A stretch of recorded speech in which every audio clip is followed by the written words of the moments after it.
이 아프리카 선교사 리빙스턴이 정글에서 맹수에게 물려 죽을 뻔했습니다. 그때 그 옆에 있었던 그 사람이 선생님 돌아가시는 줄 알았죠? 라고 물었습니다. 그러자 리빙스턴은 아니다. 사명이 있는 자는 그것이 끝나기 전에는 죽지 않는다 라고 말했다 합니다. 끈질긴 원수들의 그 유혹과 방해를 받으면서도 성벽 역사를 섬긴 느헤미야에게 총독님, 성벽 역사 몸 바칠 줄 알았죠? 라고 묻는다면 느헤미야는 어떻게 대답할까요? 사명이 있는 자는 그것이 끝나기 전에는 멈추지 않는다 라고 대답하지 않았을까요? 오늘 본문에서 느헤미야는 유혹과 이 암살의 위험을 끊임없이 받지만 모두 이겨냅니다. 이 시간 우리가 말씀을 통해 유혹을 이기는 지혜를 배울 수 있기를 기도합니다. 파트 1, 큰 역사를 하니 내려가지 못하겠노라. 6장 1절로 이 4절입니다. 네, 1절에 산발락과 도비아 또 아라비아 사람 게셈 그 나머지 원수들 이들은 예루살렘 성벽 건축을 방해하는 대적들입니다. 이들이 느헤미야가 성벽을 건축하여 허물어진 틈을 남기지 않았다는 것을 들었습니다. 다만 이제 성문에 문짝만 달면 될 때였습니다. 문짝만 달면 성벽 완성을 하는 것이라 거의 막바지라고 할 수가 있겠습니다. 여기 남대문입니다. 남대문이고 요 가운데 조그만 그 통로가 있죠. 이걸 이제 찾아보니까 홍예문이라 하더라고요. 홍예문이라고 하는데 거기에 문짝이 달려 있습니다. 굉장히 거대하죠. 높이가 5.97m 라고 합니다. 그러면 한 2층 내지 3층 건물 높이 정도 되는 겁니다. 그래서 이걸 볼 때 이 성문 달기 공사는 이 공사의 마지막 하이라이트라고 할 수 있습니다.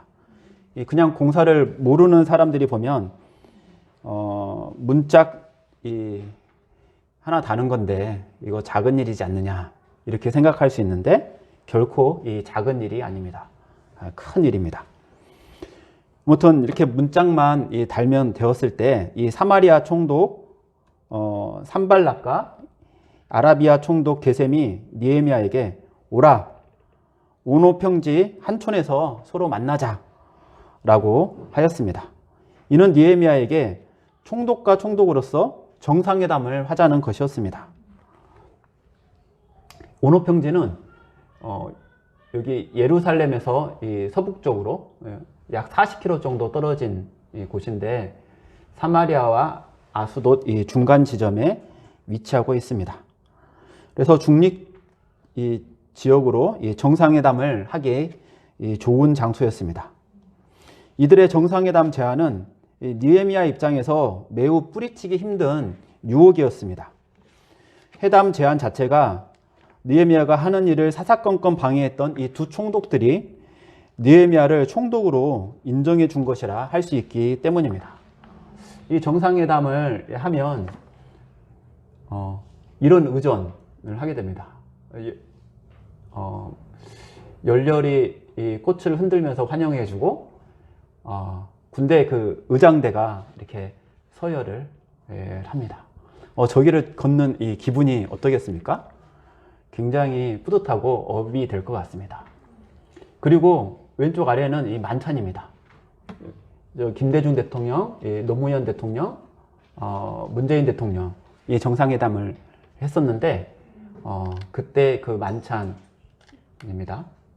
보면 한정식 집에서 나올 만한 아주 정갈한 음식들입니다. 아니면 호텔, 인류 호텔에서 나오는 음식이라고 보면 되겠습니다. 그리고 이 정상회담을 성공적으로 마치고 김대중 대통령께서 노벨 평화상을 수상하지 않았습니까? 그래서 이 목포 고향이죠, 신안. 이 목포에 가면 김대중 대통령의 이 노벨 평화상 이 기념관이 있습니다. 그 기념관에 있는 이 동상이 위에 있는 사진입니다.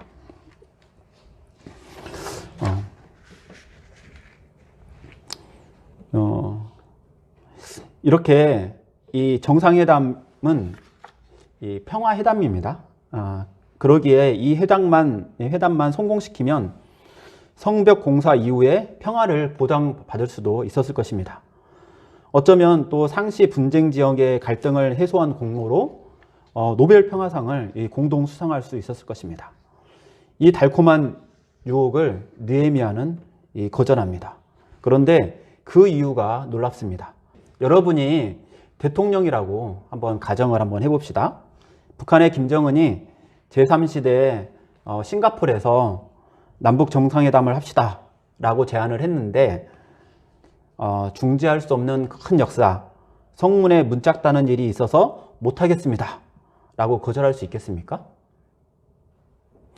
그리고 만약 거절한다면 성문에 문짝을 달아야 해서라고 거절의 이유를 그렇게 말하겠습니까? 그렇게 말한다면 이는 큰 외교의 결례고 국제적인 망신과 조롱거리가 될 만한 일입니다.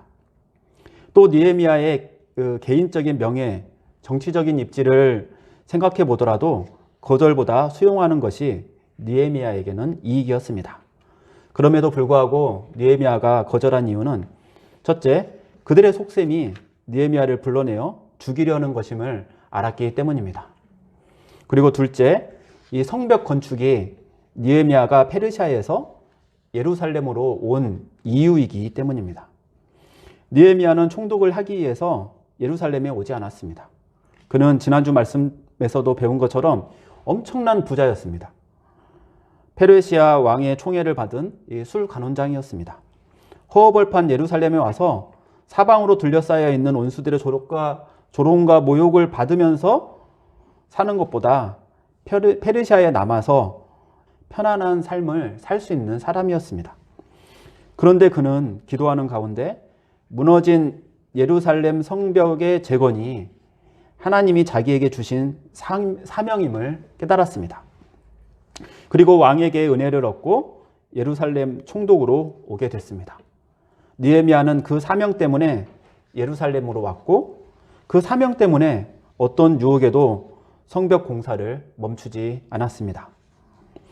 우리의 큰 역사, 이 중지할 수 없는 역사는 매주 드리는 이 주일 예배입니다. 그리고 1:1 성경 공부입니다. 우리 교회는 다른 교회와 달리 목사, 장로, 권사, 집사라고 부르지 않고 서로를 이 목자님이라고 부릅니다. JBF 학생들까지 목자님이라고 누가 목자님은 불러주고 있습니다.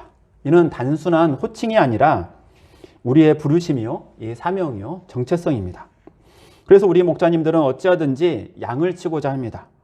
양을 치기 위해서 매주 캠퍼스 피싱을 하는 목자님들이 많이 계십니다. 그분들이 숱한 거절을 당하면서도 피싱에서 양을 얻고 그 양이 1:1 성경 공부를 하고 예수님을 영접하고 믿음의 가정을 이룬다면 목자로서의 기쁨과 보람은 이루 말할 수 없을 것입니다. 그런데 피싱에서 이 양을 얻기가 정말 어렵습니다. 이 숫자들이 무엇인지 아십니까? 네, 미국에 계신 김아브람 레베카 목자님, 그리고 또 곧 선교사로 가시는 이요한 조세핀 목자님들의 자녀를 제외한 우리 목자님들의 그 자녀 숫자들입니다. 네, 최북근 목자님 7, 저 6, 그리고 우리 기도원 목자님, 박모세 목자님, 이렇게 3, 이런 식으로.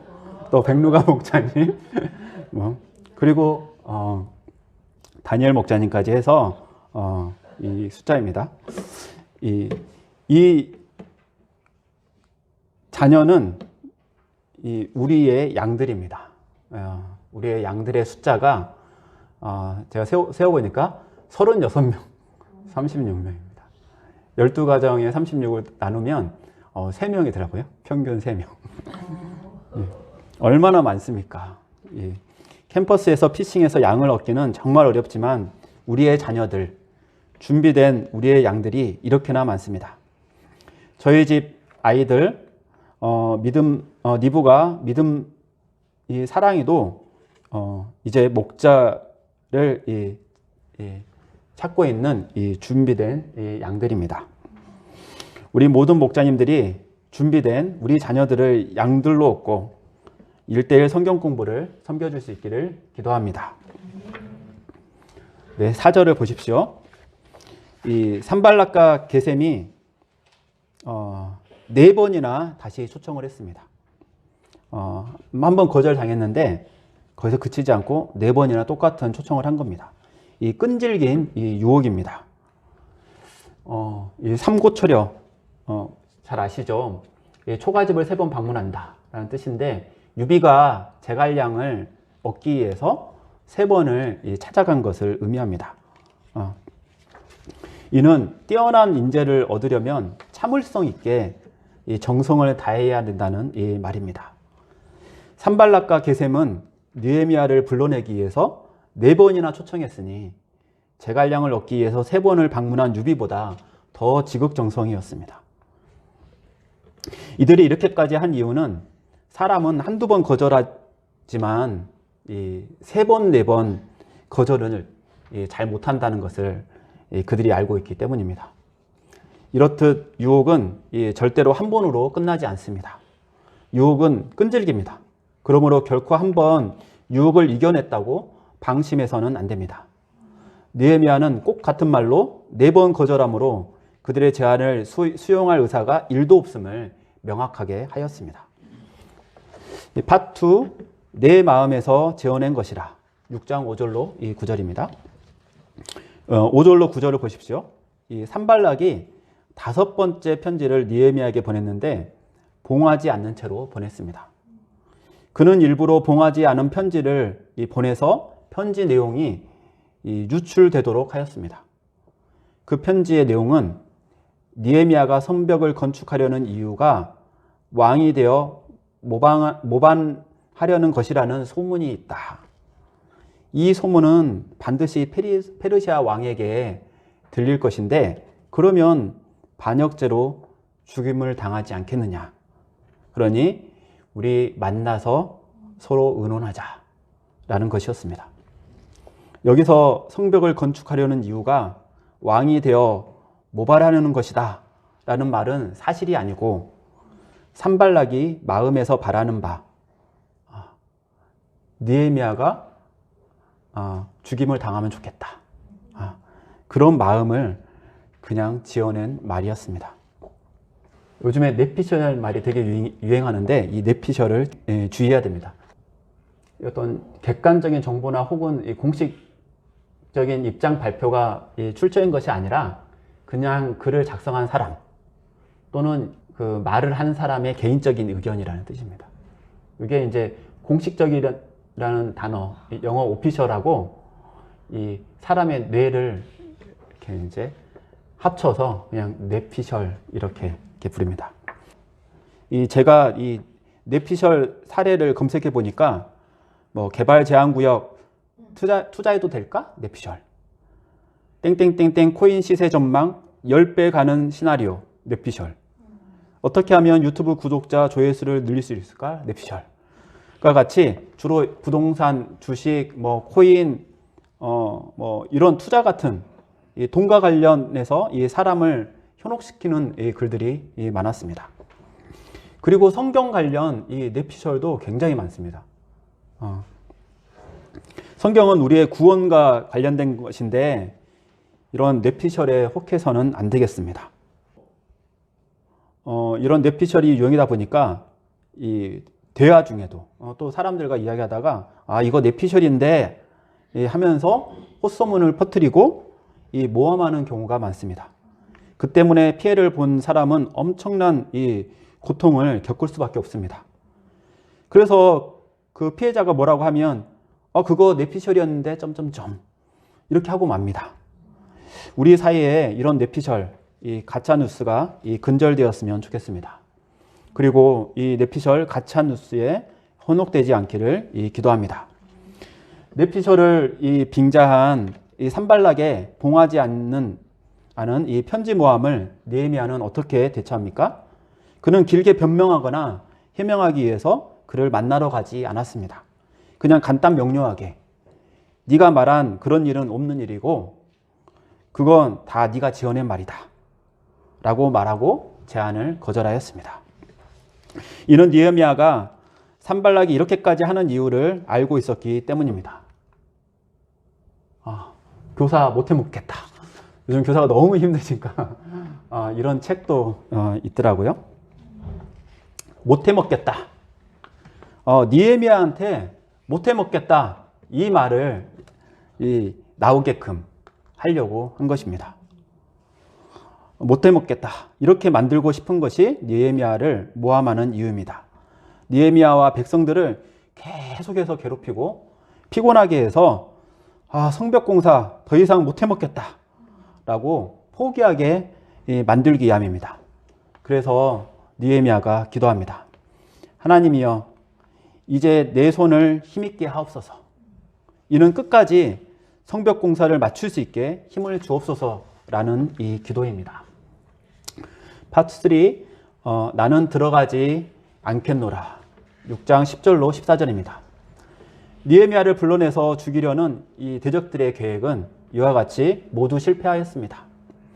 이에 대적들은 느헤미야를 영적으로 죽이고자 함정을 팝니다. 10절을 보십시오. 10절을 보면 스마야가 두문분출합니다. 그가 느헤미야가 찾아갔을 때 예언하는 것을 보면 그는 선지자였습니다. 그런데 누구의 아들 스마야라고 하지 않고 무에다벨의 손자 들라야의 아들 스마야라고 그를 소개합니다. 이는 그뿐만 아니라 그 아버지, 할아버지가 다 선지자였다는 표현입니다. 그는 명망 있는 선지자 가문의 선지자였습니다. 그런 그가 이 두문불출을 하였습니다. 선지자들은 이렇게 가끔씩 기행을 합니다. 이 퍼포먼스 같은 것을 합니다. 이 말을 해야 되는 선지자가 두문분출하니까 뭔가 예언할 게 있나 보다, 계시가 있나 보다 하고 느헤미야가 찾아가게 됩니다. 그가 그러자 이 느헤미야에 대해서 예언을 합니다. 그들이 너를 죽이러 올 터이니 우리가 하나님의 전으로 가서 외소 안에 머물고 그 문을 닫자. 저들이 반드시 밤에 와서 너를 죽이리라. 이는 느헤미야가 대적들에게 암살을 당할 것이니 성소로 도망쳐 죽임 당함을 면하라는 이 말이었습니다. 요 왼쪽이 이 성전입니다. 성전 저기 끝에 이게 법계 있는 데가 이 언약궤 법계, 그 지성소. 여기는 대제사장만이 1년에 한 번 대속죄일에 들어가는 곳이고 그 앞에 분향제단 있는 곳이 그 성소, 외소입니다. 여기는 제사장만 들어갈 수 있는 곳입니다. 그리고 이제 그 성소 밖에 저기 제단이라고 나오잖아요. 제단. 물두멍 옆에 제단. 이 제단이 있는데 그 제단 이 네모나게 생겼잖아요. 그 각진 곳에 뿔이 있는데 그게 제단 뿔입니다. 그래서 이 성전, 그러니까 옛날 뭐 성막이죠. 뭐. 그다음에 요즘에 이제 성전. 이 성전 그 제단 뿔을 잡으면 살 수가 있었습니다. 그래서 여기 오른쪽 이 아도니아가 솔로몬을 피해서 제단 뿔을 잡은 그 그림인데요. 솔로몬이 살려주죠. 근데 제사장만 들어가야 될 그 성소 안으로 역대하 26장에 보면 이 우시야 왕이 들어가서 이렇게 분향을 합니다. 여기 16절 보면 그가 강성하여짐에 그의 마음이 교만하여 악을 행하여 그의 하나님 여호와께 범죄하되 곧 여호와의 성전에 들어가서 향단에 분향하려 함이라. 그래서 결국 어떻게 됩니까? 19절 보면 나병이 생긴지라. 우시야 왕이 이 성전에 들어가서 제사장만 분향할 수 있는데 거기에 들어가서 분향함으로 하나님께 범죄하고 이 나병이 생겼다는 것입니다. 이처럼 이 성소는 이 제사장만 들어갈 수 있는 곳인데 이 선지자가 그걸 몰랐겠습니까? 근데 이 선지자가 느헤미야에게 성소에 들어가서 율법을 어기라고 하고 있습니다. 그래서 느헤미야는 이상하게 생각했습니다. 이상한데?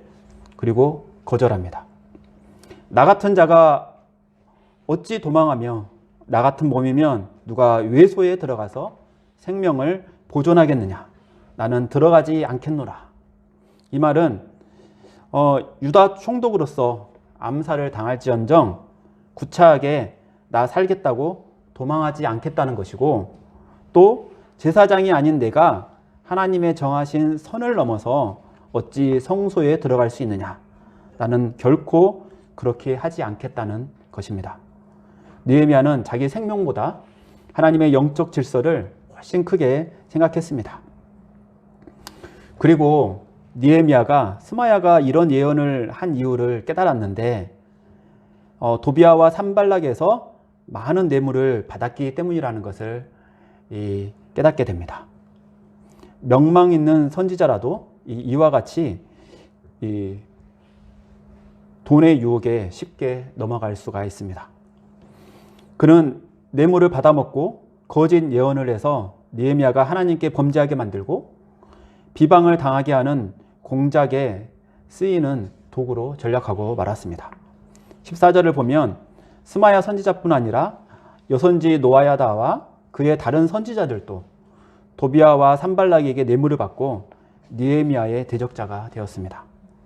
느헤미야는 하나님께 그들의 소행을 기억해달라고 기도하였습니다. 15, 16절을 보십시오. 모든 이 대적들의 위협과 방해에도 불구하고 성벽 역사가 52일 만에 끝났습니다. 성벽 역사가 52일 만에 끝난 것은 엄청 놀라운 일입니다. 우리 앞에 그 남대문 봤잖아요. 남대문이 2008년에 그 화재로 그 소실됩니다. 그 망루들이 다 이렇게 이제 무너져 내리죠. 그리고 복원하는데 얼마나 걸린지 아십니까? 5년 넘게 걸렸습니다. 그런데 성벽 이 전체를 재건하는데 52일밖에 안 걸렸다는 것은 정말 어마어마한 일입니다. 1차 기한 후에 지금이 한 90여 년의 시간이 더 지난 거거든요. 1차 기한 후 90여 년 시간이 지났는데 그동안 얼마나 이 성벽을 쌓으려고 했겠습니까? 그런데 그때마다 다 실패했습니다. 그러나 느헤미야가 52일 만에 끝내버렸습니다. 그걸 보고 대적들이 다 두려워하였고 크게 낙담하였습니다. 이는 그들이 느헤미야를 보고 두려워하고 낙담했다고 하기보다 느헤미야와 함께 이 역사를 이루신 하나님을 보고 두려워하고 이 하나님을 보고 낙담한 것이라고 봐야 할 것입니다. 느헤미야는 단순하게 하나님이 하라고 하신 일을 했습니다. 하나님이 성벽을 재건하라고 하니까 오직 앞만 보고 성벽 역사에 집중했습니다. 또 하나님이 하지 말라는 것은 하지 않았습니다. 하나님이 정하신 선을 넘지 말라고 하니 암살 위험에도 외소에 들어가지 않았습니다. 그는 이 딴 길로 가지 않았습니다. 그런데 이 딴 길로 간 사람들이 있습니다. 17절로 19절에 나오는 사람들입니다. 그들은 느헤미야의 대적자인 도비아와 동맹한 사람들입니다. 그런데 그들이 놀랍게도 유다의 귀족들과 제사장들이었습니다. 뇌물 받은 선지자들과 더불어 그들은 유다 내부에 있었습니다. 도비아는 이 아라의 아들 스가냐의 사이가 되었는데 이 아라는 그 수룹바벨 그 1차 귀환 때 같이 귀환한 족장이었습니다.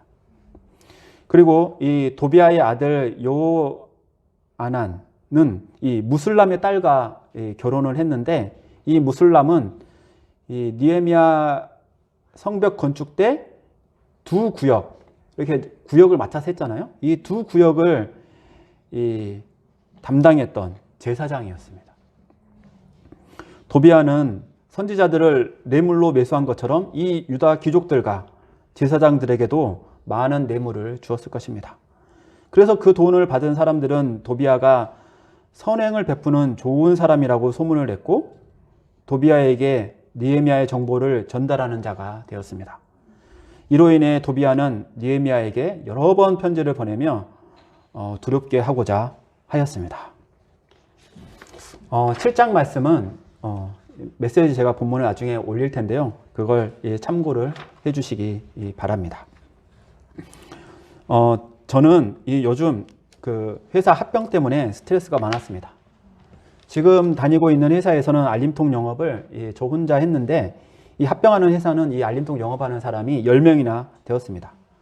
게다가 저는 이 양쪽 회사를 통틀어서 지금 회사 대표님 다음으로 나이가 많은 사람입니다. 그리고 합병한 그 회사에서는 저보다 나이가 많은 사람이 아무도 없습니다. 그러다 보니까 내년 6월 이후에 정식 합병을 하는데 그때 나를 받아줄까? 걱정이 되었습니다. 아직 고1인 이 믿음, 소망, 이 사랑이가 대학에 들어갈 때까지는 최소한 이 직장을 다녀야 될 것 같은데 또 이 아이들이 신앙적으로 더 분명하지 않은 것 같은데 라는 생각이 들었습니다. 그런데 이 목자님과 이제 그저께 이 리허설 하면서 특히 느헤미야가 포로 3세나 4세쯤 되는데 그 중에서 이렇게 훌륭한 사람이 나왔다는 게 놀랍지 않은가. 하나님이 키우신 거다. 이 하나님께 그래서 소망이 있다 라는 말을 들으니 그래 하나님이 키우시는 거였어 하며 안심이 되었습니다. 저는 특별히 이번 말씀을 섬기면서 저의 사명이 목자요 중지할 수 없는 큰 역사가 1:1 성경 공부라는 것을 새롭게 영접했습니다. 사실 저는 1:1 양이 없어서 편하다 생각할 때가 많았습니다. 그런데 이 드보라를 박은혜 주니어 목자님이 섬겨주고 마리아를 이해나 목자님이 섬겨주시고 니부가를 이 조세핀 목자님이 섬겨주시고 또 소망이는 정 프린세스 목자님이 섬겨주셨습니다. 이렇게 저희 가정에 이 4명의 아이들을 목자님들께 다 맡겨놓고 이 다른 목자님의 자녀들은 제가 나몰라라 했습니다. 죄송합니다. 이제 저도 우리 목자님들의 소중한 자녀의 1:1 목자가 되고 싶습니다. 제게 맡기시면 1:1을 미루거나 생략하지 않고 정 안 되면 매주 짧게라도 공부하겠습니다.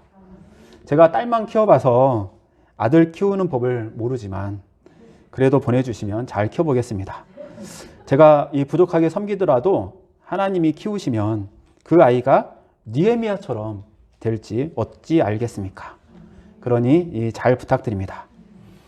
그리고 저는 감사하게도 이 다음 주부터 이 박수현 우리 형제님과 1:1 성경 공부를 하게 되었습니다. 지난주 조세핀 선교사님의 파송 소감을 듣고 저와 1:1 하게 된 것을 처음 알고 깜짝 놀랐습니다. 그런 발표도 있구나. 하나님께서 귀한 수현 형제님을 제게 맡겨주신 것으로 영접하고 참으로 감사하고 큰 일로 생각하겠습니다. 제가 느헤미야처럼 기도와 말씀으로 잘 감당할 수 있기를 기도합니다. 이 결론입니다. 딴 길로 새다. 영어로 사이드 트랙인데요. 옆으로 빠지면 안 되겠죠. 딴 길로 가면 안 되겠죠. 느헤미야에게 많은 유혹이 있었지만 어떻게 그 유혹을 이겨내고 성병 역사를 이뤘습니까? 딴 길로 가지 않았기 때문입니다. 하나님이 하라고 하는 것은 하고 하나님이 하지 말라는 것은 죽을지언정 하지 않았습니다. 우리도 하나님이 오늘 우리에게 하라는 것 1:1 성경 공부를 충성스럽게 섬길 수 있기를 기도합니다. 우리 교회 구석구석이 우리 아이들의 1:1 성경 공부 테이블로 가득 찰 수 있기를 간절히 기도합니다.